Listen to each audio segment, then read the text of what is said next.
여러분, 비만 치료제 시장은요, 날로 더 커질 전망입니다. 자, 계속해서 관련 이슈들이 나오고 있기 때문인데요. 자, 삭센다나 위고비가 글로벌적인 비만 치료제 시장에 큰 바람을 일으키기 시작하면서 이 비만이나 치료제에 대한 실질적인 답을 찾아가고 있는 요즘인 것 같습니다. 자, 나이백은 새롭게 떠오르고 있는 비만 치료제 샛별로서 그 차별화된 경쟁력으로 현재는 이 삭센다나 위고비를 뛰어넘을 것으로 전망이 되고 있다고 합니다. 자, 어떤 점에서 주목을 받고 있으며 금일 상한가를 기록할 만큼의 경쟁력인지 오늘 한번 확인해 보도록 하겠습니다. 자, 바이오 현재 이끌고 있는 이 섹터다라고 해도 과언이 아닌 비만 치료제 시장인데요. 이 시장은 점점 커지면서 모멘텀을 매일마다 일으키고 있지만 향후에는 이 치열해지고 있는 시장 속에서 진짜로 눈여겨봐야 되는 기업들은 어느 것이 있는지 잘 파악해 가셔야 된다라고 생각이 되고 있습니다. 자, 비만 치료제 관련주들의 다양한 정보들을 알려주고 있는 이 대기업을 통해서 오늘도 도움이 되는 정보들 받아가 보시기를 바라겠습니다. 자, 나이백이 비만 치료제 개발 성과 발표에 상한가를 기록했습니다. 자, 펩타이드 융합 바이오 전문 기업인 나이백은 미국 보스턴에서 열리는 파마 파트너링 서밋을 통해서 이 핵심 파이프라인인 MP201의 그 비만 치료제 적응증 확대에 대한 연구 성과 결과를 발표한다라고 밝혔는데요. 이와 함께 폐섬유증인가 그리고 염증성 장질환 그리고 폐동맥 고혈압 등의 기존 적응증에 대해서도 이 개발 현황을 소개한다고 합니다. 이 나이백 같은 경우에는요, 이 펩타이드 기술력 기반으로 2011년도에 기술 특례 상장 제도를 통해서 코스닥에 입성한 기업인데요. 자, 계속해서 이 핵심 파이프라인에 대한 실질적인 성과가 나오지 않음으로 인해서 이 재무적으로도 계속해서 하락하고 있었던 기업이기도 합니다. 하지만 전체적으로 이 비만 치료제 시장, 현재 이 글로벌적인 이슈를 끌고 다니고 있는 이 시장에서의 적응증 확대와 그리고 그 적응증 확대에서의 이 효능이 나타나고 있기 때문에 현재로서는 나이백에 대한 시점이 달라질 수 있는 시점이 아닌가라고도 생각이 되고 있는데요. 자, 이 MP201 같은 경우에는요, 지난달 호주에서 임상 일상을 성공적으로 마친 나이백의 핵심 파이프라인 중에 하나입니다. 자, 나이백은 최근 MP201에 대해서 기존 알려진 이 섬유증 치료와 조직 재생뿐 아니라 지방 생성 억제 효능이 있음을 확인했다고 하는데요. 지방 생성 억제 효능이 있기 때문에 이로 인해서 이 주목하고 있는 글로벌 제약사들이 주목하고 있는 파이프라인의 적응증을 확대할 필요가 있다고 판단했다고 합니다. 자, 그렇기 때문에 이러한 부분에서의 추가적인 비만 치료제 시장을 넘보는 이러한 흐름을 가져간 것으로 보여지고 있는데, 자, 최근 들어서 이 비만 치료제 상용화가 되고 있는 이러한 이제 신약들의 이 탑2 라인이죠. 노보노디스크의 위고비 그리고 최근 들어서 계속해서 이 주목을 받고 있는 일라이 릴리의 젯바운드. 자, 이런 경우에는요, 현재 비만 신약 개발이 지속되고 있고 그 안에서의 치열해지고 있는 흐름, 경쟁을 통해서 더욱더 추가적으로 효능이 있는 이러한 기술과 그리고 물질에 더욱더 주목하고 있는 글로벌적인 제약사들의 움직임이 나타나고 있는데 향후 개발 방향성으로 포커스가 맞춰진 부분을 한번 살펴봐 보시면요. 자, 위장관 부작용 발생을 낮추고 복용이 편리한 이 경구용 약물 편의성을 확대시킨 그러한 이제 형태라고 보여지고 있고요. 또 근육량을 보존하는 체중 감소의 질, 투여 간격을 늘리거나 요요를 방지하는 지속적인 체중 감량에 포커스가 맞춰진다고 합니다.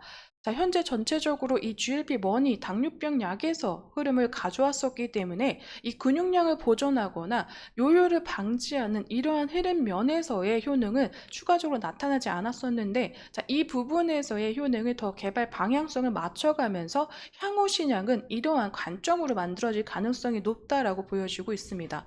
자, 이러한 부분에서 이 나이백의 MP201 같은 경우에는요, 체지방 감소 효과가 현재 기존 이 비만 치료제인 경우에는 삭센다, 위고비보다 10% 이상 우수한 흐름을 가져가면서 추가적으로는 근손실이 없이 체중을 감량할 수 있다라는 특징을 가지고 있다고 합니다.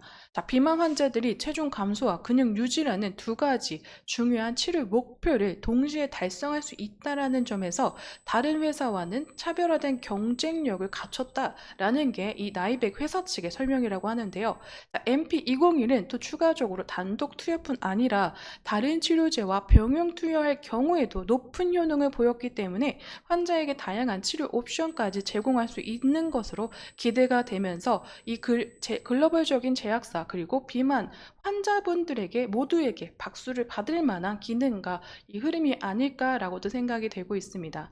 자, 비만 치료제 시장은요, 현재 2024년 500억 달러, 약 67조를 넘나드는 이러한 시장의 규모를 가지고 있지만 연평균 성장률 19.2%의 흐름을 가져가면서 2029년 약 5년 뒤에는 1000억 달러를 기록할 것으로 시장 규모가 증가될 것으로 기록이 되고 있습니다. 자, 이러한 전망치를 따져 보시더라도 향후에 비만 치료제 시장이 얼마나 더 치열해지고 이 안에서 효능과 가격 면에서 어떠한 부분을 찾아가면서 이 비만 치료제 실질적으로 필요하신 분들에게 어떻게 사용되냐, 자, 이러한 부분이 더욱더 향후에는 옥석 가리기의 중요한 포인트가 아닐까라고 생각이 되고 있는데, 나이백 같은 경우에는 근육량을 유지시킨다라는 이러한 장점, 앞으로 임상을 통해서도 지켜봐야 되는 부분이지만 이러한 부분에서 추가적인 움직임은 어떻게 나타날 것인지 계속해서 지켜보도록 하겠습니다. 자, 현재 나이백 같은 경우에는 재무 건전성에 있어서 별 1개 이런 흐름을 가져가면서 이 등락률의 큰 흐름을 가져갔지만 전체적으로 재무 안정성에서의 흐름을 다소 이 불안정하게 가져가고 있다라는 평들을 받고 있는데요. 자, 전체적으로요. 이 글로벌, 이 국내 기업 중에서 예를 들어서 같은 비만 치료 이 관련주로 묶여있는 이 펩트론의 움직임을 한번 살펴볼까 합니다. 자, 펩트론이 이 스마트 대포라는 기술을 개발했는데, 자, 치료제 투약 빈도를 지금 현재 위고비보다 주 1회에서 월 1회 수준으로 줄일 수 있는 기술 때문에 펩트론이 이 글로벌 제약사, 현재 알려져 있죠. 일라이 릴리와 물전 이전 계약을 체결했다고 합니다. 물전 이전 계약은요, 기술 이전의 전 단계로 보여지기 때문에 기술 이전까지 임박했다라는 이러한 긍정적인 상승 모멘텀을 가지고, 자, 펩트론의 주가 상승을 계속해서 보여주고 있습니다. 자, 이러한 흐름을 펩트론 또 역시 재무적으로는 좀 불안정한 기업이기 때문에 향후 이 바이오 관련해서 이 신약이나 이런 부분에서의 더욱더 주목을 받을 만한 기업들은요, 현재적으로 낮은 주가나 또 주목을 받지 못했던 흐름 안에서 밸류에이션 자체는 높아질 수 있다는 점에 강점을 가져가기도 한다고 보여지고 있습니다. 자, 주가에서도요, 바이오주 실적 바닥을 찍은 현 시점이기 때문에 향후 투약, 이 신약 개발이 활발하게 이루어지고 있는 이 하반기 움직임에 더욱더 밸류에이션 자체가 바이오주 전체적으로 이 낮아지고 더욱더 매력도가 올라가고 있음을 조금 더 야기시킨다라는 이야기들도 나오고 있습니다. 자, 바이오주 관련주 같은 경우에는 재무적으로 튼튼하면 얼마나 좋겠습니까? 자, 이러한 부분에서 실체가 있고 또 안정적인 주가 흐름을 가져가겠지만 전반적으로 바이오주들은요, 향후 이 바이오 섹터 안에서 주목을 받으면서 세계적으로 이 섹터에서 더욱더 이 글로벌적인 시장 경제가 전망이 어느 정도 커질 수 있고 그 안에서 얼마 정도의 경쟁력을 갖춘 이러한 신약이고 기능이고 기술이냐에 따라서 앞으로 성장해 나갈 수 있는 이러한 가치는 더 커질 수 있다라고 생각이 되고 있습니다. 자, 나이백 역시요, 현재 이 기술 실질적으로 계속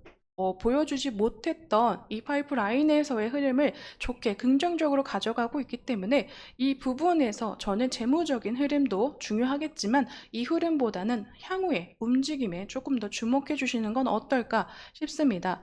자, 이러한 관점으로 이 나이백 같은 경우에는 금일 상한가를 강하게 찍고, 자, 예전에부터 계속 이 부분에 이 매물대 부분에서의 흐름을 앞으로는 어떻게 차지하고 이 흐름을 이어갈지는 현재 궁금해지고 지고 있는 상황이기도 합니다. 계속해서 상승 모멘텀은 나와주리라라고 생각이 되고 있지만 이러한 흐름 안에서 나이백 같은 경우에는 지난 이 재무적인 흐름에서 좋지 못한 모습을 가져갔기 때문에 강한 상승에 이 관리 종목 지정이 될 수 있다라는 점, 어느 정도의 리스크를 조금 더 염두에 두고 가시는 건 어떨까 싶습니다. 하지만 전반적으로 이제 색별로 떠오르고 더욱더 커질 수 있는 비만 치료제 시장에서의 색별로서의 움직임 또한 어떻게 움직여줄지, 이런 흐름에도 포커스를 맞춰 가시면서 보시는 건 어떨까 싶습니다. 자, 이 비만 치료제나 바이오 관련 이 섹터 부분에서의 정보가 더 필요하신 분들은 대여을 구독하셔서 바이오 그리고 비만 치료제의 다양한 정보들을 알려드리고 있는 이 대이업을 통해서 한번 구체적으로 이런 정보들을 가지고 이 투자 계획을 세워보시는 건 어떨까 싶고요. 이런 부분에서의 대기업 정보 받아보시는 것을 추천드리도록 하겠습니다. 오늘 이 나이백에 대한 이야기는 여기서 마무리 짓도록 하겠습니다. 여러분, 제 영상에는 개인적인 견해와 의견들이 들어가 있습니다. 그렇기 때문에 투자하실 때는 반드시 참고용으로 사용해 주시기를 추천드리면서 오늘 영상 여기서 마무리 짓도록 하겠습니다. 오늘도 시청해 주셔서 감사드립니다.